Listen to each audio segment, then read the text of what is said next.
Are you in love with your picture? Your picture of God? Your story of God? The story of God that was given you so that you would understand it? So to understand it, you were given a picture of it and told what it is, who it is, where it is, how it loves you, how it operates, and what it wants of you, what it wants of your life. As many of us were.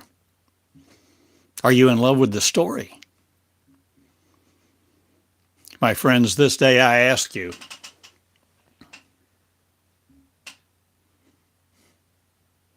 to ask yourselves these questions. Ask yourselves these things.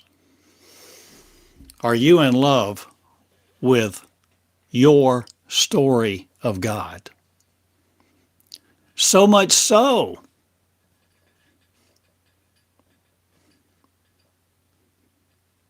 you hear the story and you want to believe it. Wow, that sounds pretty cool. You like it.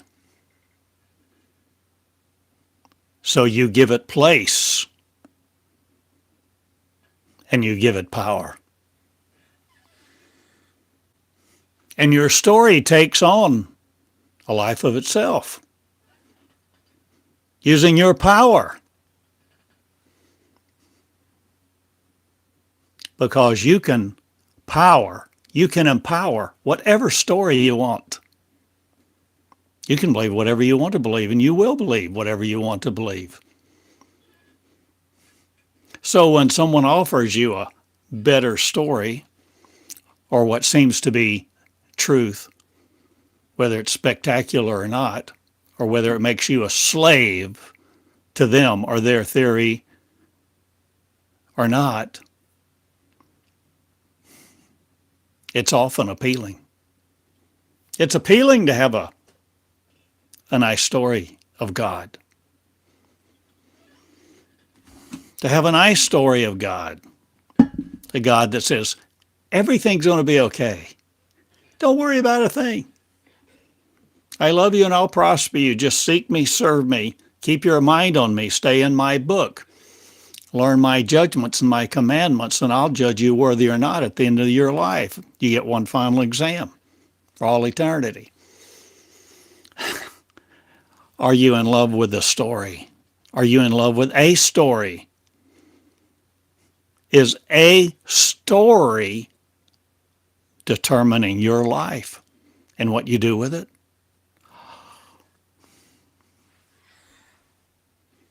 Are you willing to ask the hard questions? So you see this painting of Jesus, and your heart goes out. Ah, the love that I feel for who did this for me. I suggest you're in love with the picture. You're in love with the story of the picture and the picture of the story. And we have all of these paintings and pictures of God, or a man named Jesus, or things that he was reportedly to have done, said, spoken. I suggest to you there are numberless, innumerable beings of light who are in love with their story of God. Because those words of that story have stolen their identity,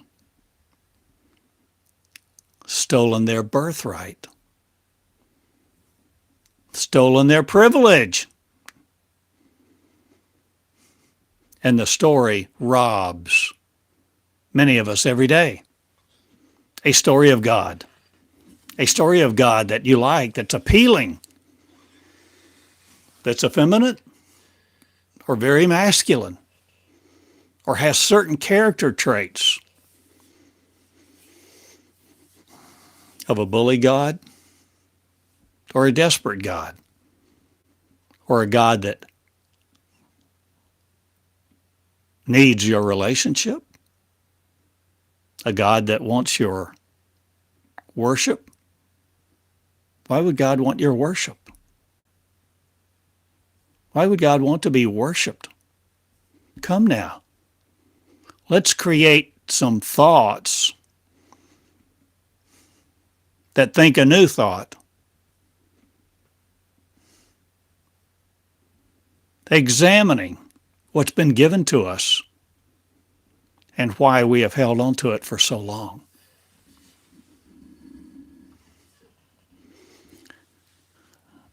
I ask you as a simple man in Eureka Springs,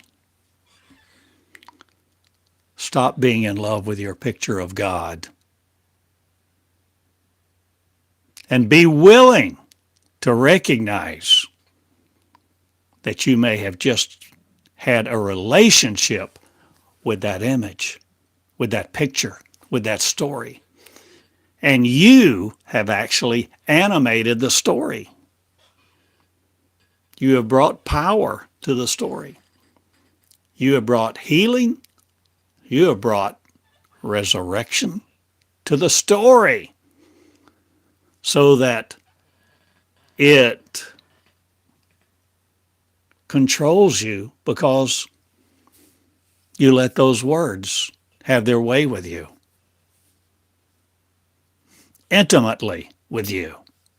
You let those words run roughshod over you instead of examining them, instead of discerning. We commonly are naive, we're gullible.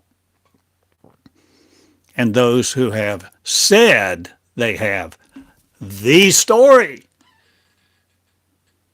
have been very compelling many times with their rings and the display of their opulence and their robes and their hats and their rites and rituals and their degrees and their confidence and their arrogance.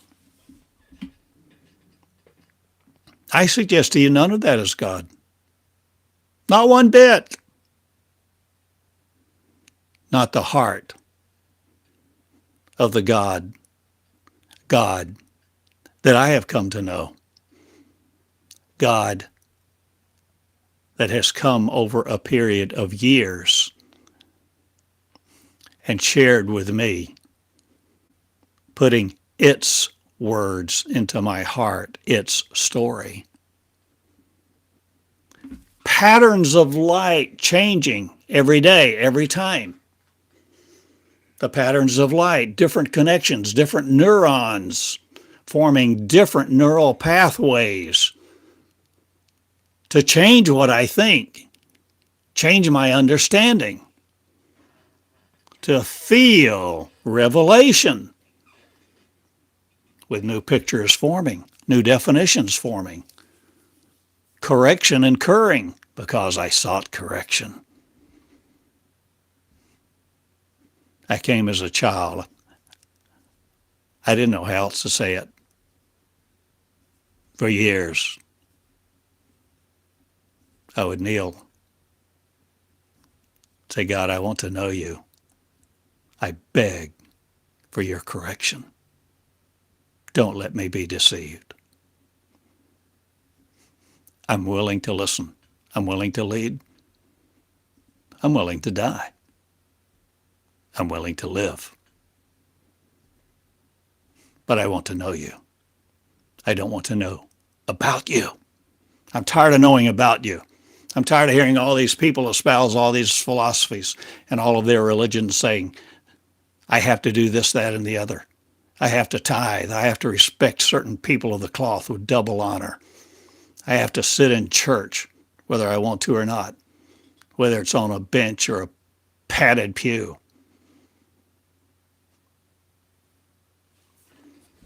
I have to do what? What are you saying pleases God?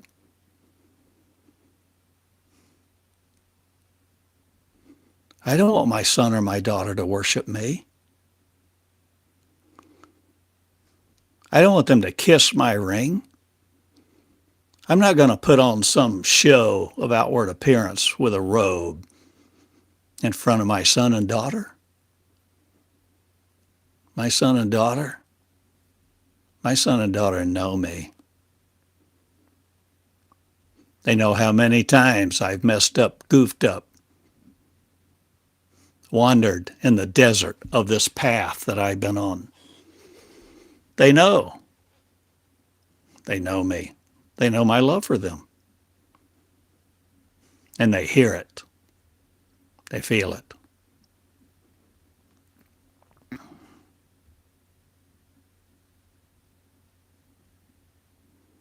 And they can do nothing. Absolutely nothing that would defeat my love for them. They can come into my home anytime, eat my food, have my help. And many times they've helped me.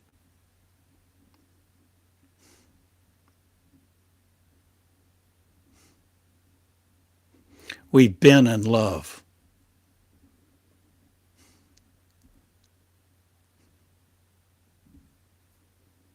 With the wrong God? Oh, does that sound sacrilegious? Sound heretical? Blasphemous? Oh, watch what you say about God. Oh, am I a false teacher? Are you afraid? You want to label me a false teacher? You label me with whatever you want to label me with in your own mind, but your mind will not control mine. I know who God is because I've encountered love of the first degree. Love that loves me with unconditional surrender. The God that loves me with unconditional surrender to allow me to become it. No longer seated at the right hand of God, but God who begins to teach me and share with me. As a student, beginning to exchange consciousness. Unconditional, surrendered love to teach me directly. Not even dependent on my English language, but telepathically, energetically, communicating a stream of energy into me, not dependent upon syllables.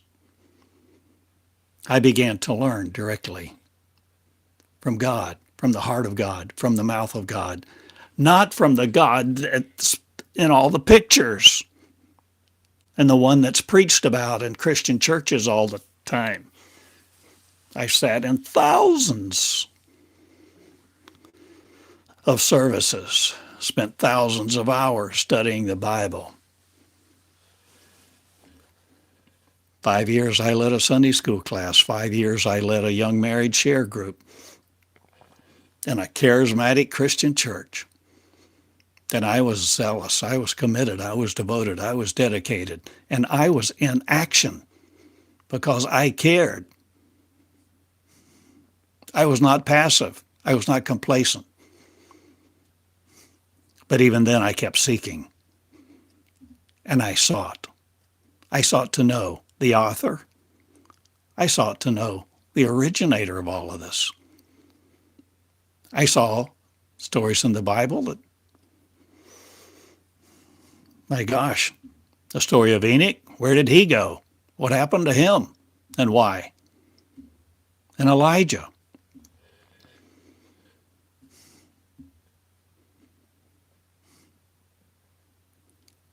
Why were some chosen and some not?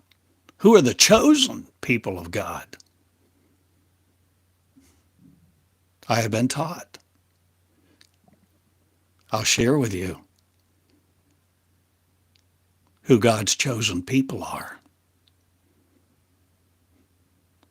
God's chosen people are the people that choose God. To listen, exchange hearts,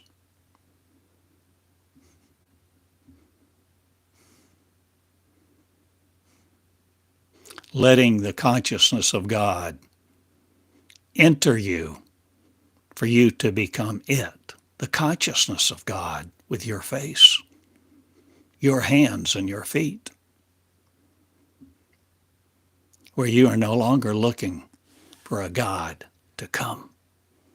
You're no longer a spectator to the story. You're no longer sidelined as a follower. You're no longer letting the story of God dominate you. The story of God. Let no more the story of God give you your identity. Originate your own. How? Learn to come into the presence of God. How do you come into the presence of God? Take your shoes off? Go to a building somewhere? My friend, the keys to the kingdom have been given you. And every person walks around with them every single day. Pardon me. You have the keys to the kingdom. Life and death is in the power of your tongue. Your life and your death are in the power of your tongue at this moment. Yes, you. And you have the keys to the kingdom. The kingdom of God is within you. The kingdom of heaven. The entire kingdom. May seem like an abstract concept,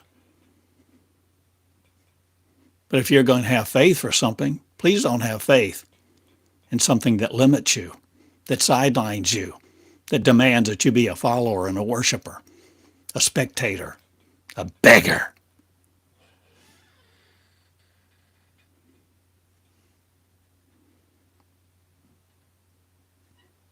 My kids will never beg for their food.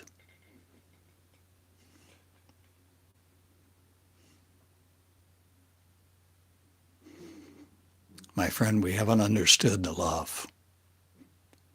We've had the wrong picture.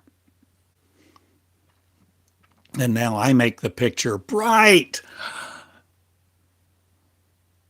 Or do I clarify it at all? Or am I asking you some questions, not meaning to demean you or debase your God, but to ask the hard questions? Are you in love with a picture?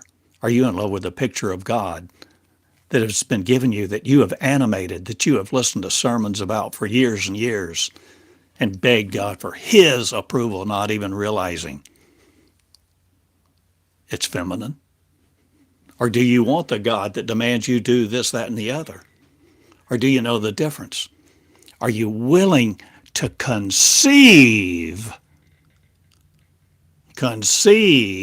within you the truth as a seed?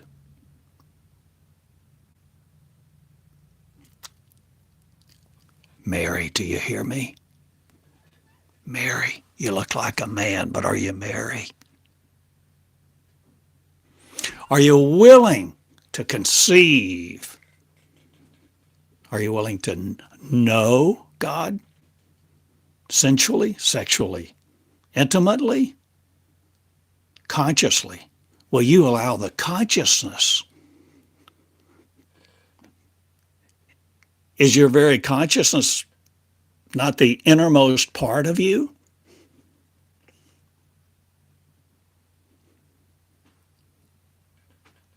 Will you let the consciousness of what God of love, light, and peace truly is, make itself known to you?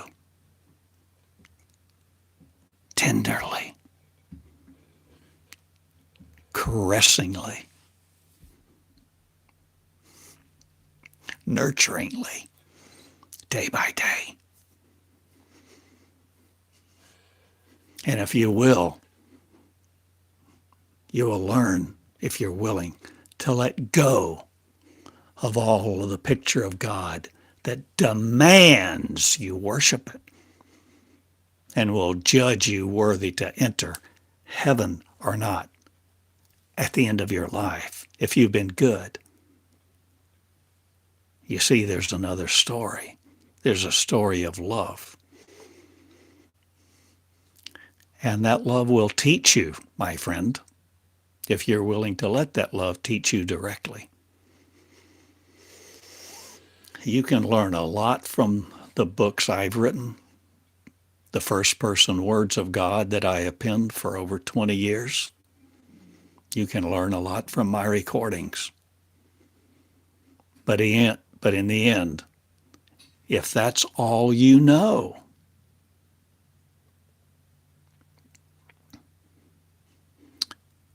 it will be all as information.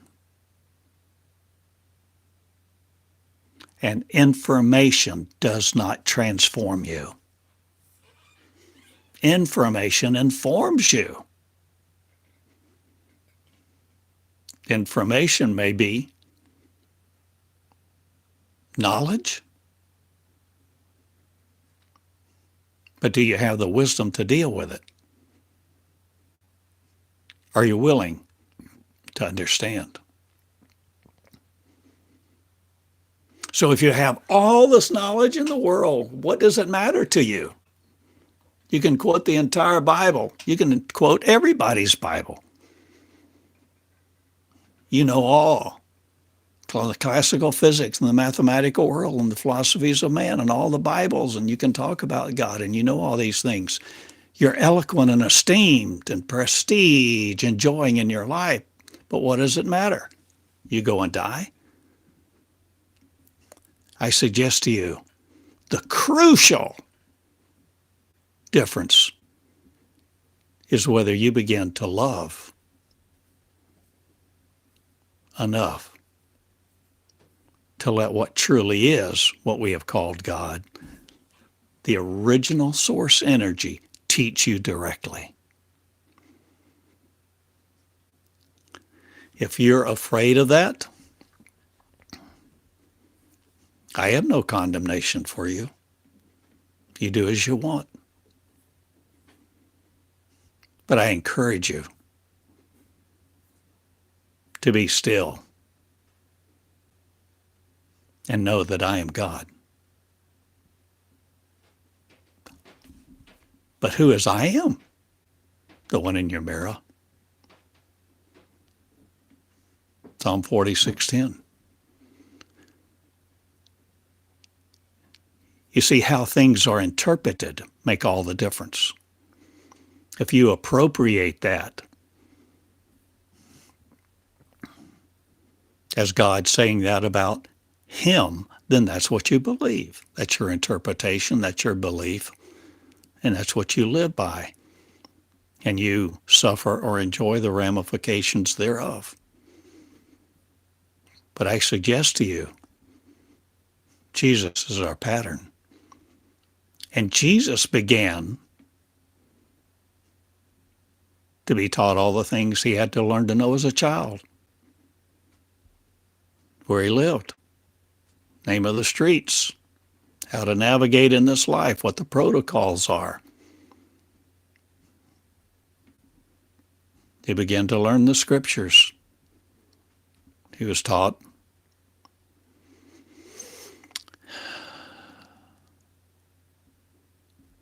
But he began to learn more.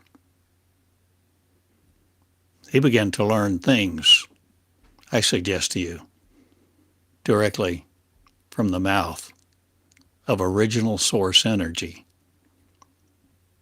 that operated as perfect, pure, pristine power, energy, truth, whatever your name for it, before this world ever existed. There is a process of education. When my kids came along, I taught them.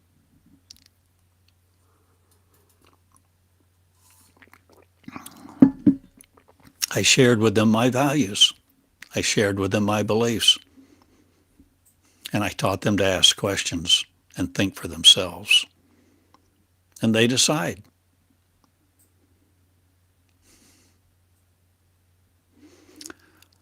I love you this day. I've given you my message. I've asked you some hard questions. I haven't asked you if you believe in God or not. I haven't asked anything about your belief. I've asked you to consider this thing, this subject, the things I speak and teach about most every day in a different way. Are you empowering God in your life to be according to the picture that you've been given of it? If you're empowering the story of God that was given to you by other people that tell you to wait,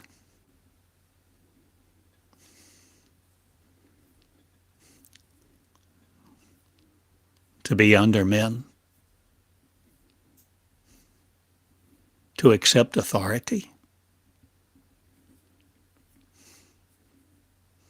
to submit to the patriarchy, be afraid of the lion in the streets, and all that kind of malarkey. If that's your God,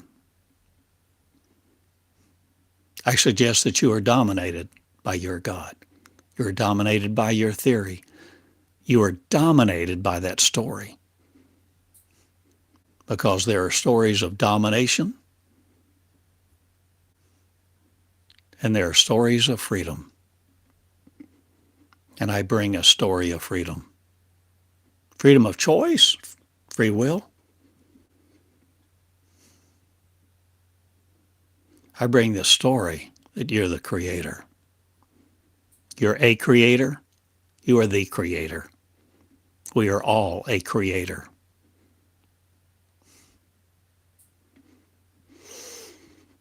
And the mind that we have in so many ways is our reality. And our reality is fashioned by pictures, what we see, what we feel, what we touch. In other words, what we organize in our five-sense mind. And our reality is governed by our five-sense mind. Our experience molds us into empowering the experience to be our reality. A wheel and a wheel. I ask you to judge you. Yep. Judgment does not mean condemnation. To judge is to render a decision. I ask you to examine and see where you stand. Are you in love with your picture of God? Could it possibly be that you're in love with your picture of God that's been given you and that you've corroborated it, you've validated it, you know you believe right because you want to believe right? Could it be that you have empowered your own want? Do you live in want? Do you live in imagery, storyland? Are you seeking correction? Are you seeking to know God intimately? More intimately than supposedly marriage is? Yes, the mind. The mind. Are you willing for the mind of God to come into yours, teach yours, interact with yours every day,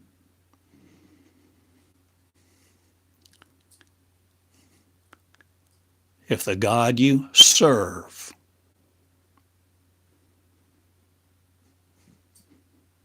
comes in any way but tenderness to share the heart of love with you, I suggest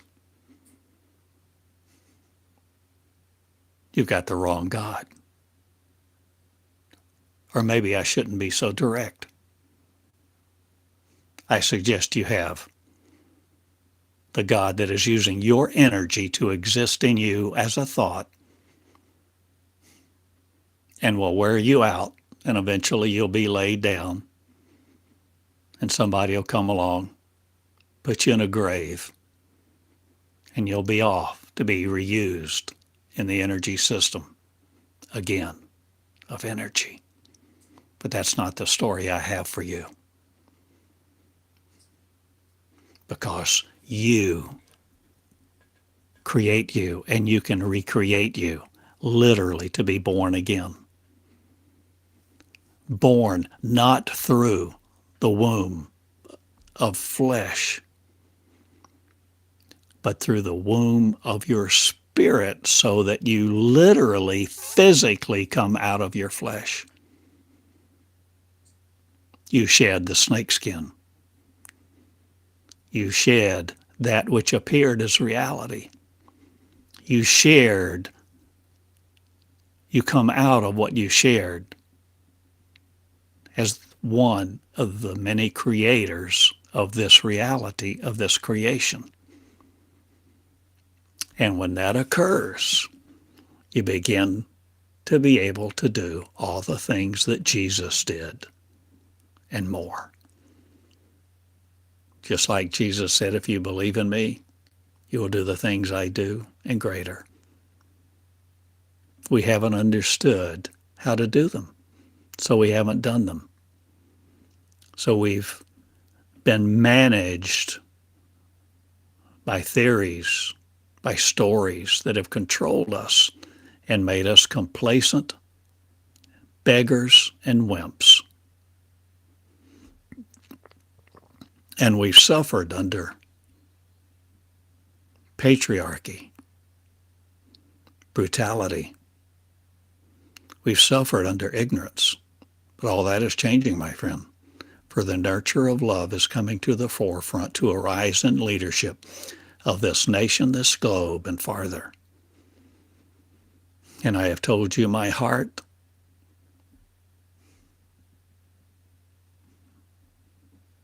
And I hope you're willing to share it. Open up to a new story. The story that empowers you rather than begins to condemn you, saying you were born in sin. You were born in separation. And you must do this and you must do that. And you must have the right religion. You must, on and on. You know the rigmarole. Okay. My name is Theodore Cottingham, a common, simple guy in Eureka Springs, Arkansas, USA this day. And I ask you to be the real you. I have a school to teach God, to be in love with God, not the picture of, not the picture that we've grown up with, not the God that you have a picture of that lives inside of you, and you're still separate. Why would you let a being inhabit you that way? No, there's more to the story. I'm asking you to grow up and to heal this land. Heal your children, your parents, the aged, the infirmed, the down and out. And the only way we can do that is if we birth again in the power of the living mind, empowered by the living words of the living story of the living Christ that is you and me. Simple, but not easy. For we will forfeit a lot of things if we seek God directly. Forfeit.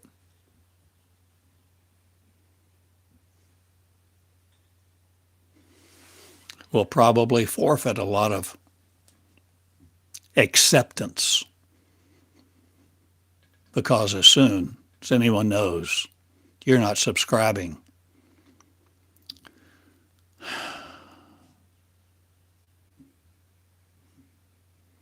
to the given philosophy of your community, people shun you.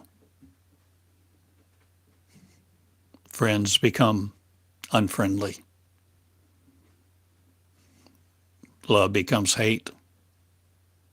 And believe me, if it becomes hate, it wasn't love at all to begin with.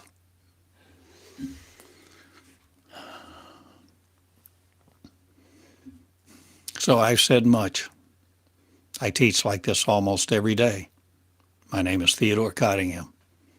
I have a school, the School of God. I've changed the names a number of times. I've meandered in my path many times.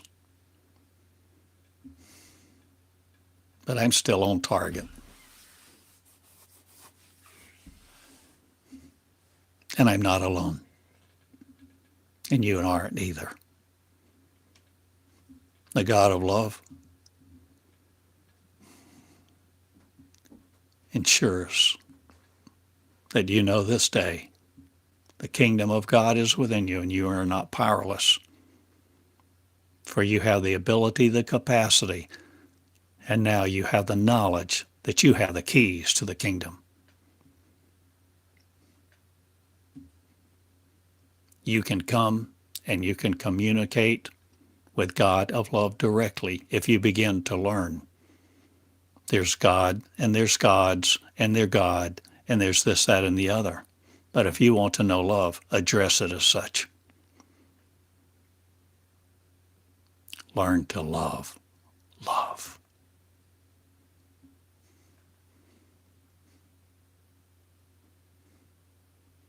And it takes more than desire to know God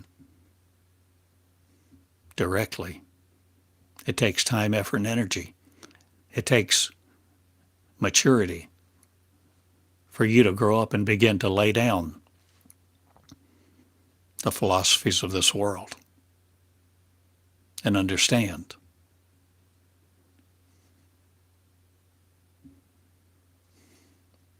a different learning system is yours. And this learning system is the operation of the new covenant, the promise of God to teach you directly. And it's for every person who will choose God of the inner teacher, become the channeler and the student and the teacher in the school of one.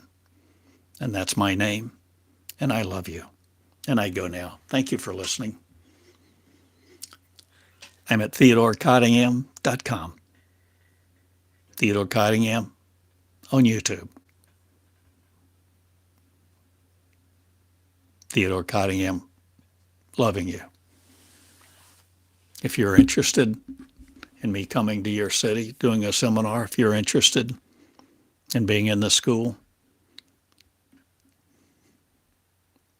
or if you just want to let me know you're listening, that'd be great. You can write me at Box 34 in Eureka Springs, Arkansas, USA for now. I invite you to subscribe. I invite you to no longer be lost in the ambiguity of God,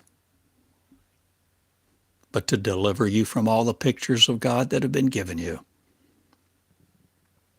so that you come to know not the earthly creator of God, not the God who defines your influence and limits you, but a God that does not want you to serve it, but become it in the love of one who says, I offer you me. Be me. Be the power. Be the might. Be the glory. And heal the earth. Wow. I love you all. Share these words, please. Live them, love them. Listen to them again and again. Record them. Record them for others. Transcribe them. Go over them. Take a pen. Underline the key points, the key parts. Study. Because as you do, you're creating the real you without the image. And when you complete you without the image of you, without the image of God, without the image of this being, your identity, control in this environment, you'll be ready to do the works and be who you really are. Women will lead.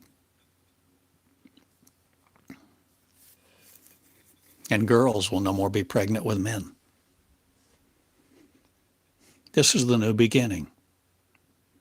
And it's time to understand and not be fooled by the words of the past, nor the stories that seem so powerful that are actually using our power to empower them to believe them. It's a new day, and I love you all. I record like this almost every day and invite you to listen, to be in the school of one, the school of God, the school of love, light, and joy, being the one, recreating the real you, the real born again series of one. I love you all. Good day.